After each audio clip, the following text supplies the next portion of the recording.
What's up, Star Wars nerds, and welcome to another episode of brettonfett. On today's episode, I reached 500 subscribers this past week, and so I will be having another awesome giveaway to go over with you.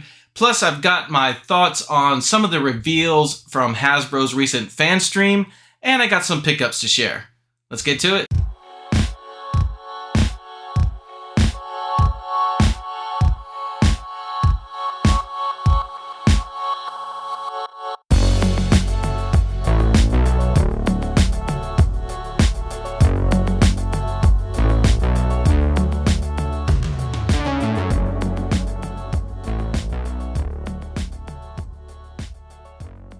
Welcome back to the channel. This is episode 58 of brettonfett, and this past week on Star Wars Day, May the 4th, my little channel reached 500 subscribers. Thank you so much to all those who have supported me and subscribed to my channel. I really appreciate it, and I will be having a giveaway to celebrate 500 subscribers. So just stay tuned. Later on this episode, I'm going to go over the choices of prizes and how you can enter to win. But before we get to that, I want to quickly go over my thoughts on some of the reveals from Hasbro's recent FANSTREAM.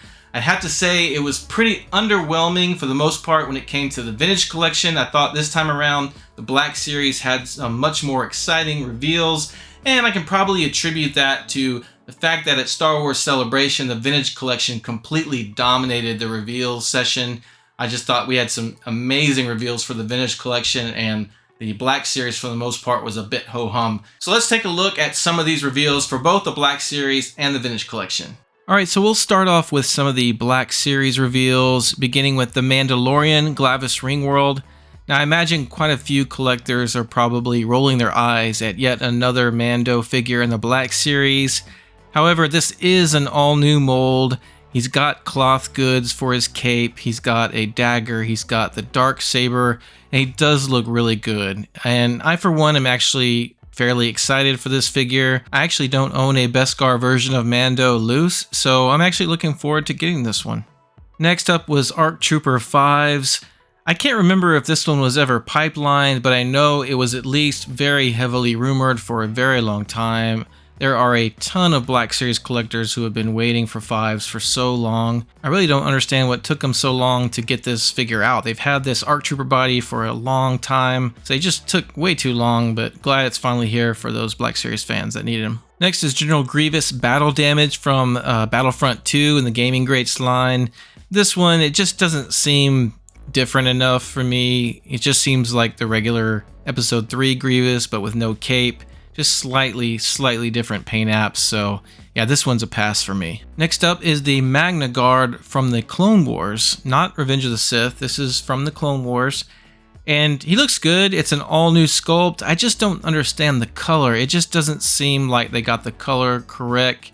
It's like a pure white with some silvery weathering on it, and I just don't remember the magnaguard ever looking that way. I've looked up images from the Tartakovsky Clone Wars, I've looked up images from the Dave Filoni Clone Wars, I even went back and looked at Revenge of the Sith images, and they all seem to be a light to dark gray predominantly on the body, not this pure white. So I don't know where this is coming from. If I'm totally missing something, if there was certain episodes of the Clone Wars where they were this white, let me know, but I couldn't find it. Other than that, I think the droid looks really good. I'm a sucker for droids, so I'll probably end up getting this one. I'm just very frustrated about the color. Next up, speaking of Clone Wars, they revealed the new Ahsokatano from the Clone Wars. This is the Padawan version from the earlier seasons, I think maybe season 3 or 4. And, you know, this is the same Ahsoka we first got in the vintage collection, the same outfit. And she looks really good. Very good. I like Ahsoka. I have her season 7 version in the Black Series, and that's probably my favorite version of her. So that's probably going to be good enough for me. I'll probably pass on this one. But she does look very good. By far, my favorite reveal from the Black Series on this FANSTREAM was darthmalgus from the Old Republic. This guy is a beast. He looks awesome. They did a great job with this sculpt. I love the hood. He's got a removable mask. Comes with his lightsaber, of course, lit or unlit. And he just looks completely menacing. Darthmalgus is one of my favorite figures in the vintage collection. I love that figure, and you know, this guy is just one of those figures that are so cool that I really want them in both scales. It's a no-brainer for me, definitely getting this one. And they also revealed another helmet for the Black Series with the Axe Wolves helmet. This just seems like an easy one for them to do. It looks pretty cool. I probably will pass on this. I'm gonna focus on getting probably the Scout Trooper helmet next, and maybe that Ahsoka Loyalist 501st helmet. But it's very cool. So if you collect Mandalorian helmets, this is gonna be right up your alley. I did think the pipeline reveals were kind of lame for the Black Series. I thought the archive figure reveals didn't make a whole lot of sense to me. And then even the new pipeline reveals, they're just going to re-release Paz Vizsla. By far the coolest pipeline reveal for the Black Series is the Grief Karga R4 astromech droid. If you saw my last episode, he made my top 10 wish list for new TVC figures from The Mandalorian Season 3. So I'm excited that he's at least coming to Black Series, because that probably means he'll eventually come to TVC as well. And who am I kidding? I'm going to buy him in both lines because, like I say, I love droids. Can't help myself. For the vintage collection, there was literally only 3 reveals, starting with this deluxe set of Luke Skywalker and Grogu from the Book of Bobafett.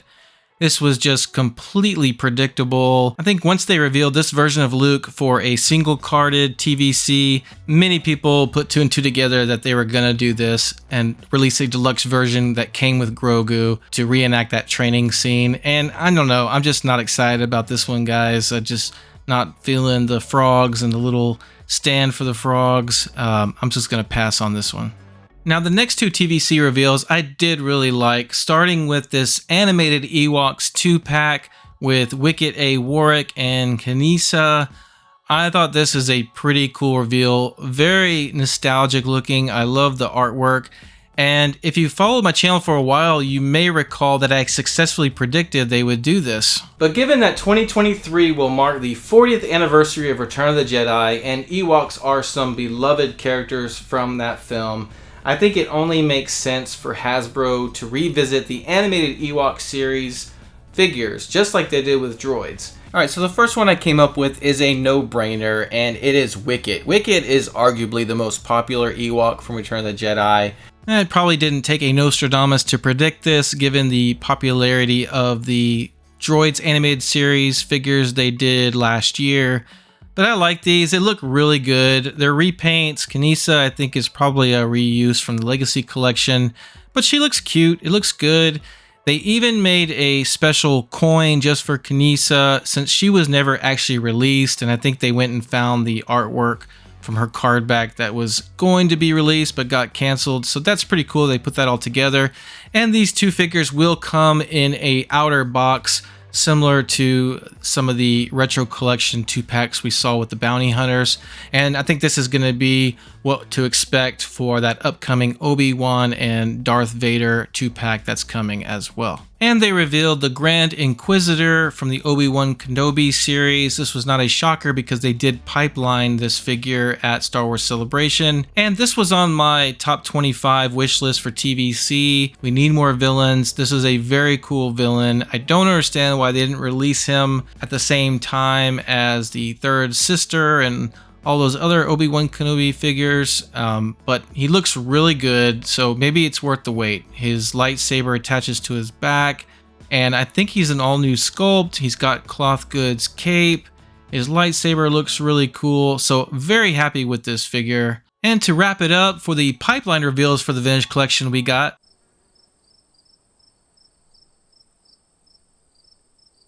nothing. No pipeline reveals. Very strange. Next, I want to share with you guys some recent pickups of mine, and I've pulled out my old Heir to the Empire book I've had since the 1990s. This is probably my favorite Star Wars book, and the reason I pulled this out is because I picked up this Micromachines Epic Collections Heir to the Empire set, where they made it look just like the book. This was so cool. I didn't know this existed. And you open it up and you've got some micro machines in here, including Grand Admiral Thrawn, his Star Destroyer, Mara Jade. The Skip Ray blast boat is here, Wedge Antilles, and the Lady Luck. So very cool set. I love how they put the back of the novel inside the flap here. That is just so cool. Perfect for a geek like me that loves the Heir to the Empire trilogy. And they've also got 2 other sets from some pretty cool Star Wars novels, including Jedi Search and the Truce at Bakura. So just a really neat find to go with my Heir to the Empire and Thrawn collection. And speaking of Thrawn, I picked up another Thrawn figure from that rogueone line, but this is a double error figure, and what I mean by that is on the image as well as on the figure, his rank insignia is incorrect. You see, this is the correct version. He's got the 3 yellow marks on there, and they fixed that pretty quick, but the first batch that went out had this error, and this one is actually graded a 90, but unfortunately it's graded by a company called APG or A-Maze Productions Grading, and unfortunately this is not a reputable company. This was some guy who started a grading business out of his basement, basically. He's no longer in business. It's not respected at all in the grading community. So the grading is pretty much useless. But the good news is I didn't pay a whole lot for this figure. I basically paid what the value of the figure itself is. So I'll probably go ahead and get this guy graded by CAS or AFA at some point. Next up, I got a few more figures from tunghori.com. I'm starting to really get hooked on that guy's website since I'm becoming more and more of a loose collector with TVC figures, so I'm starting to want to pick up some figures I've had for a while on card back, and I want to get them loose now, and he offers such good deals. And so I'm on this Return of the Jedi kick, so I picked up this Skiff Guard Lando. Very cool looking figure. The head sculpt is actually pretty decent. It's better than I remembered it being from seeing him on my shelf. Now I didn't notice this, but he doesn't come with a pistol, and I thought Tunghori forgot to put the pistol in the package, but then I grabbed the card back version and there's no pistol to be found in the bubble. He does not come with a pistol. I thought that was so odd. I can't think of any other figure that has a holster but does not come with a pistol. So I gave him an extra Luke blaster I had simply because I can't stand having a figure with a holster but no blaster to go with it because it just looks like I lost it. So anyways, problem solved, but pretty good figure other than not coming with a blaster. And since I was getting an extra Skiff Guard Lando to have loose, I had to get an extra Bausch Leia to have loose.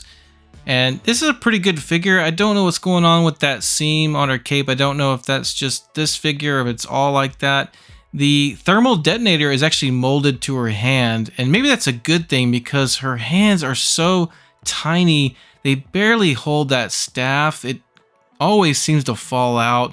And also this little tank is very loose. That peg, it doesn't stand very well. If I'm handling the figure, it seems to always fall off. The helmet is very snug though, and underneath there is a pretty decent Leia sculpt. I've seen much worse, so not too bad. Anyway, she's pretty cool. She's just very, it's a very dainty figure. It's very delicate. Every time I move it around, it seems like something's falling off. So other than that, it's pretty cool looking though. Now my favorite figure from this recent Tunghori order is this TC-70 protocol droid. Now this is actually a Build-A-Droid from that limited black colored R2-D2 Legacy Collection 6-pack from Amazon.com from I think around 2013. And this guy is based on another Build-A-Droid protocol droid from the 2008 or 2009 Legacy Collection Build-A-Droid series. And this was, I think, called U3PO, and just an excellent mold for a protocol droid. They should have used this mold for a C3PO, in my opinion. But very glad to get this guy. He looks really good. I like the metallic paint on him. I like the alternating copper and silver paints. He's fully articulated.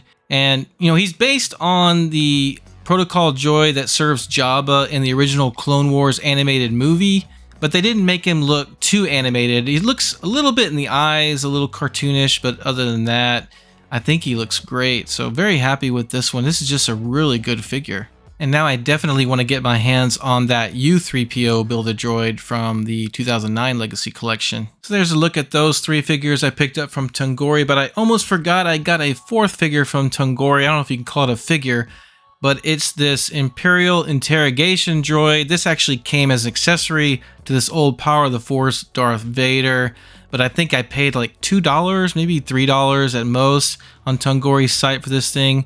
It's not articulated, but he does come with this stand that you can take on or off. And he looks pretty cool. It just makes for a good background prop.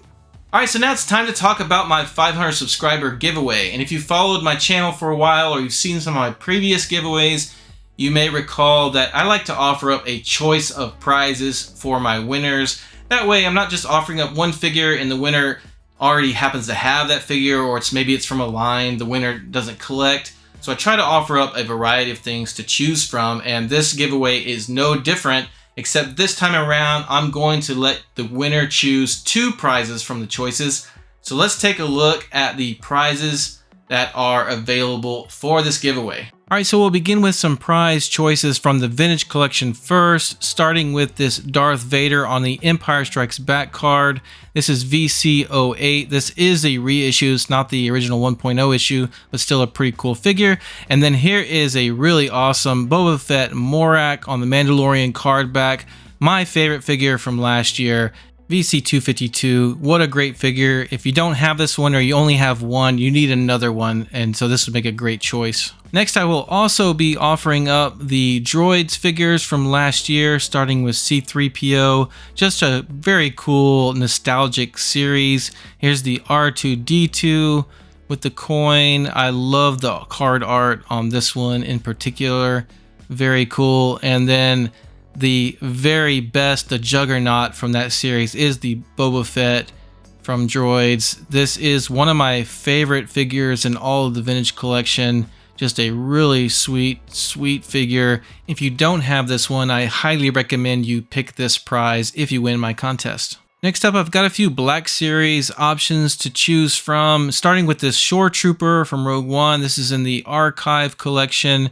Great army builder, and I love the Shore Trooper design, so that's a good one. And also from the Archive Collection, another army builder, the Death Trooper, also from Rogueone. Another very cool looking trooper. So you got 2 awesome army builder figures to choose from here.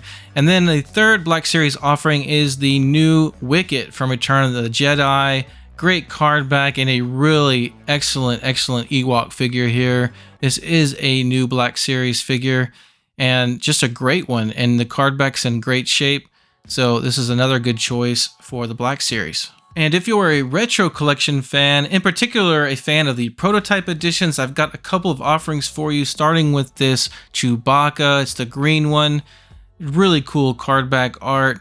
And then I've got the brand new Mandalorian prototype edition. This one is the red-headed version. Just, again, awesome card back. I really like this one a lot. And there's the look at the back, and just a really cool one. So, you know, if you like these prototype editions, then I highly recommend you choose one or both of these if you win my contest. All right, so hopefully there's at least 2 figures from those choices that you'd like to win. And if you would like to enter to win, the rules are pretty simple. Rule number 1, you need to be a subscriber to my channel. Rule number 2, you must like this video. Hit the like button for this video. Rule number 3, you need to leave a comment on this video, but at the end of the comment, you need to type #500. You must type out #500 if you want to be eligible for the prize. And finally, you must get your comment in by Saturday, May 13th at noon Eastern Standard Time. That's noon Eastern Standard Time on Saturday, May 13th. At that time, I will be cutting off the entries and conducting the drawing. So good luck everybody, and thanks again for supporting my channel. Alright, so that's going to do it for this episode of Brett on Fett. Thanks for watching this video. Don't forget you can also follow me on Instagram and on Twitter. Take care, and we'll see you next time.